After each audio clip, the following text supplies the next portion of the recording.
ನಾವಿವತ್ತು ಟೇಸ್ಟಿಯಾಗಿರೋ mutton chilli ಮಾಡೋಣ.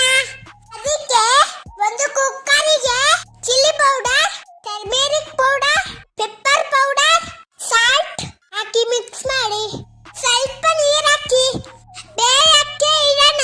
ಅದು ಬೆಂದ ಮೇಲೆ ಆ ಮಟನ್ಗೆ chilli powder, turmeric powder, coriander powder, mutton masala, pepper powder, salt, cornflour ಹಾಕಿ ಮಿಕ್ಸ್ ಮಾಡಿ.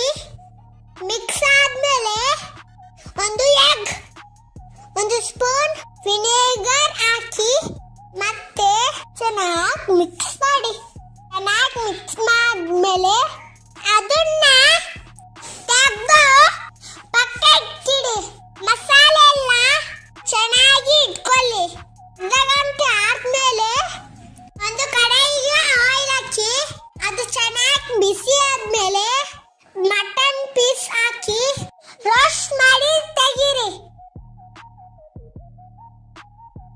ಈಗ ಫೈನಲ್ ಸ್ಟೆಪ್, ಒಂದು ಕಡಾಯಿಗೆ 2 ಸ್ಪೂನ್ ಆಯಿಲ್ ಹಾಕಿ onion, capsicum, red chilli sauce, soya sauce, 1 spoon cornflour ನೀರಲ್ಲಿ ಮಿಕ್ಸ್ ಮಾಡಿ ಈ ಕಡಾಯಿಗೆ ಹಾಕಿ.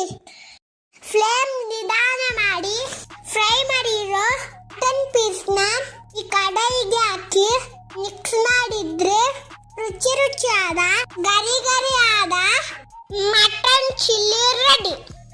ಇದು ಸೂಪರ್ ಟೇಸ್ಟಿ ಆಗಿರುತ್ತೆ ಫ್ರೆಂಡ್ಸ್. ಎಲ್ಲರೂ ಟ್ರೈ ಮಾಡಿ ನೋಡಿ. ಬಾಯ್ ಬಾಯ್ ಫ್ರೆಂಡ್ಸ್.